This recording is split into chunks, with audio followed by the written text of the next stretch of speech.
इस फैसले की प्रतीक्षा थी, इसलिए कि 5 जुलाई को ही सुनवाई पूरी हो गई थी, जजमेंट रिजर्व था और आज 3:15 बजे ये जजमेंट डिलीवर कर दिया गया।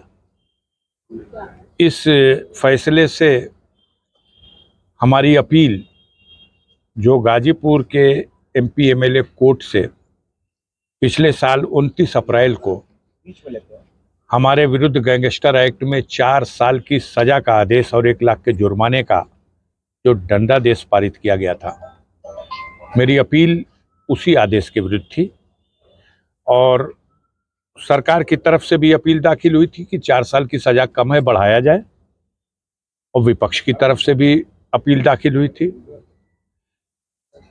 तीनों अपीलों को एक साथ सुनवाई की गई और आज माननीय उच्च न्यायालय ने अपना निर्णय सुना दिया। अफजाल अंसारी की अपील मंजूर की गई।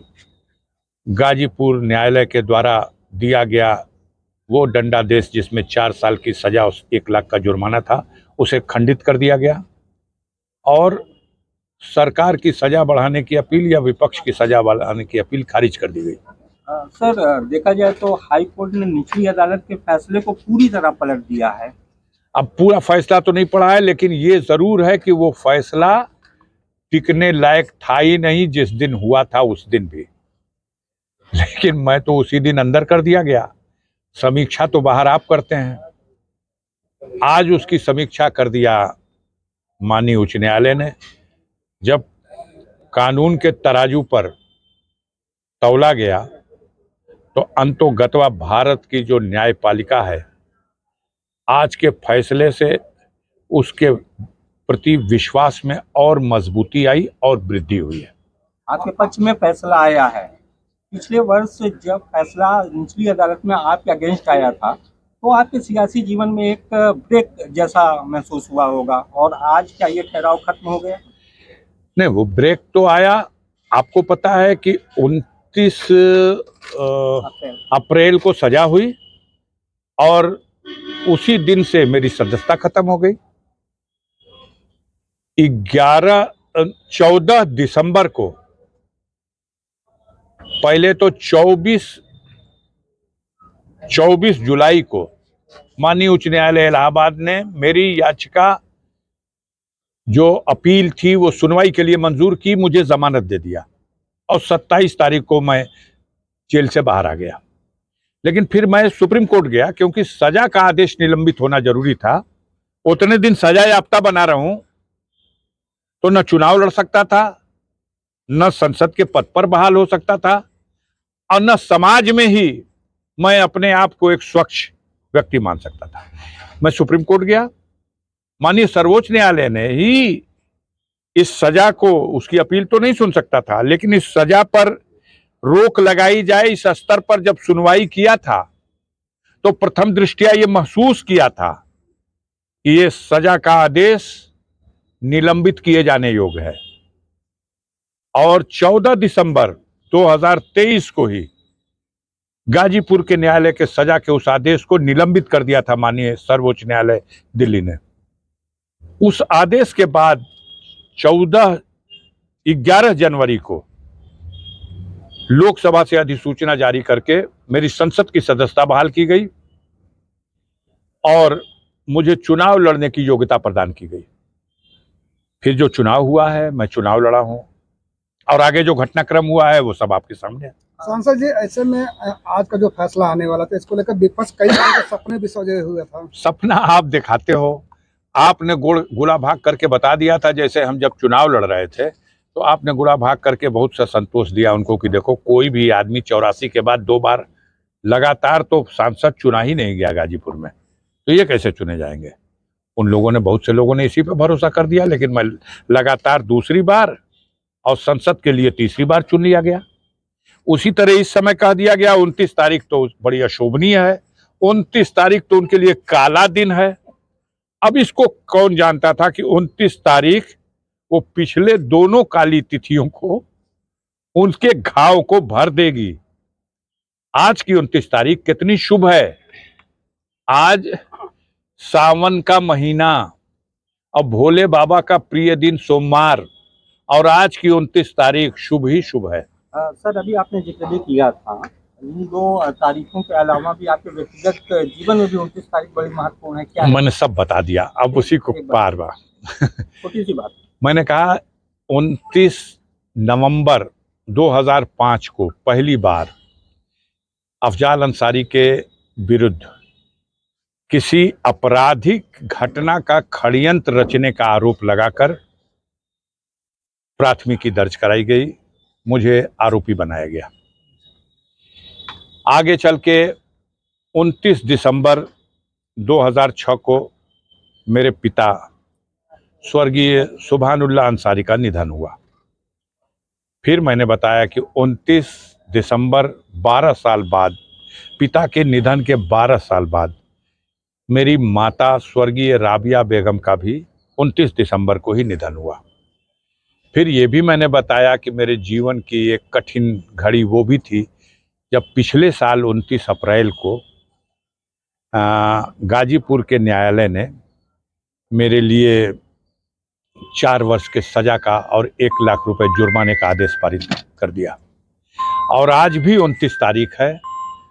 यह भ्रम फैलाने की बहुत कोशिश हुई थी कि 29 का दिन तो उनके लिए बड़ा काला दिन है, लेकिन जो ऊपर बैठा है वो विधाता, जो सृष्टि का रचयिता है, जो सबका मालिक है, उसने याचिका एक तरफ उस कुर्सी पर बैठे हुए जज को भी मिलाड कहा जाता है और एक तरफ सारे लाडों के ऊपर जो बैठा हुआ लाड है उसे भी लाड कहा जाता है।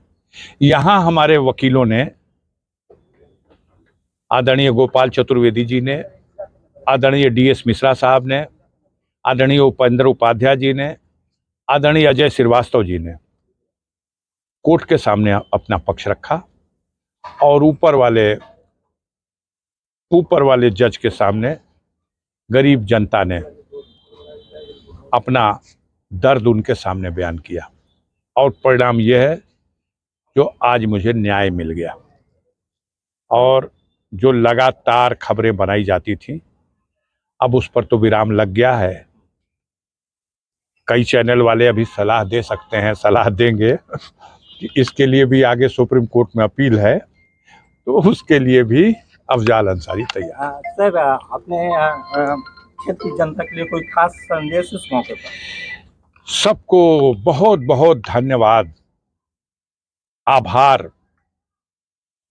उन्होंने जो साथ निभाया इस विपरीत परिस्थितियों में, चुनाव के लिए दौरान भी और चुनाव के बाद भी तमाम तरह से जनता को भ्रमित करने, डराने और तमाम तरह का कुचक्र रचा गया, उसके बाद भी अफजाल अंसारी के चाहने वाले, मानने वाले, जानने वाले अंसारी परिवार को अपना आशीर्वाद और अपनी दुआ देने वाले, आज उन सब लोगों की विजय का दिन है और इसलिए इस विजय की उनको मुबारकबाद देता हूँ। निचली अदालत से सजा मिलने के बाद भी आपने कहा था कि न्यायपालिका पर हमें भरोसा है। पिछले कई बार हम लोगों ने जब बातें की तो आपने कहा न्यायपालिका में भरोसा है।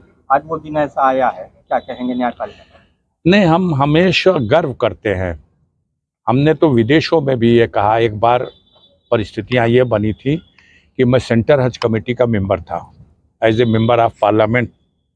ये 2004-05 की बात है, जब हज कमेटी के मेंबर के हैसियत से मैं अरब गया था। वहाँ की मीडिया के समक्ष हम लोगों ने संबोधित किया था और हमारे देश के 4 नागरिकों को वहाँ की सरकार ने आरोप लगा करके कि इन्होंने किसी का बैग जो गिरा हुआ था उठा लिया है, इसलिए बंद कर रखा था। तो हम लोगों ने उनके लोगों से मिल करके और मीटिंग की और उनसे अनुरोध किया कि साहब 1 साल हो गया, अब आप इनको रिहा कीजिए। उन्होंने कहा कि एक सुझाव दिया कि स्वीकार कर लें लोग जुर्म तो छोड़ दिए जाएंगे। हम लोग जानते हैं वहाँ स्वीकार कर लेगा तो आदमी हाथ काट देंगे, कुछ कानून इस तरह का है। तो सच्चाई भी ये नहीं थी, न वो लोग चोर थे न कुछ थे। तब उस समय भी हमने जो 2 मिनट 5 मिनट अपने बहस करने का मौका मिला था, तो हमने कहा था देखिए, आपके यहाँ अदालतें शरई अदालत है और शरई कानून है, लेकिन हमारे यहाँ लोकतंत्र की व्यवस्था में स्वतंत्र अदालतें हैं। हम लोगों को भी अदालत में खींच लिया जाएगा अगर ये लोग जो बंद हैं, जो निर्दोष हैं, अगर इनके साथ न्याय नहीं करा सके। हम इसलिए इनकी वकालत करने आए हैं और आपके सामने ये पक्ष रख रहे हैं कि ये चोरी की नीयत नहीं थी, ये उन्होंने वो बैग उठाया था इसलिए कि वो हम काउंटर पर ले आके जमा कर दें कि किसी का छूट गया है। बाद में वो दोनों रिहा हुए थे। तो हम तो विदेशों में भी जब कभी मौका मिला अपने देश की न्यायपालिका पर गर्व करते हुए उनके सामने भी उसका पक्ष रखे और उनको आईना दिखाया। एक हमारे देश की न्यायपालिका है जहां सिटिंग प्रधानमंत्री न्यायपालिका के गेट से फैसला आता है और बाहर कर दिया जाता है कुर्सी से। आज भी है। तो पार्लियामेंट का हाउस चल रहा है, कब से शरीक होंगे? बस कल से कोशिश करूंगा, कल से। आज निकलना है, आप लोग आ गए इसलिए मैं 2 घंटे से इसी में बैठा रह गया। क्षमा चाहता हूँ। सांसद जी, एक अंतिम सवाल ये है कि नरही में जिस तरह की जो घटना हुई है, क्या लगता है आप गाजीपुर में करा लो, आप बनारस में करा लो, आप चंदौली में करा लो, कहीं भी करा लो। आप थाने पे क्यों करा रहे हो? ब्लॉकों में करा लो, तहसीलों में करा लो, सरकारी विभाग के हर कार्यालय पे करा लो। इस सरकार में बैठे हुए लोगों ने किया क्या है? सरकारी मशीनरी को इतना दुरुपयोग किया कि उनको बेलगाम बना दिया। जब 100 गलत काम आप उससे कराएंगे तो वो गलत काम करने का आदी हो जाएगा। कुछ गलत काम आपके कहने से करेगा, कुछ गलत काम अपने लिए करेगा। यही हुआ है। वहां वसूली कोई अकेले दरोगा की बात है, नीचे से ऊपर तक आप देख लीजिए जाके। मैं आपको बता रहा हूं, पिछला बजट सेशन जब चल रहा था, फरवरी के महीने में उस क्षेत्र के विधायक संग्राम सिंह यादव ने उत्तर प्रदेश की विधानसभा में बोला था इस नरही थाने के और वहां की वसूली के बारे में। आपके यहां ताड़ी घाट चले जाइए ना, आपके यहां करमनासा के पुल पर गहमर थाने चले जाइए, क्या हो रहा? अंधेर है, लूट है।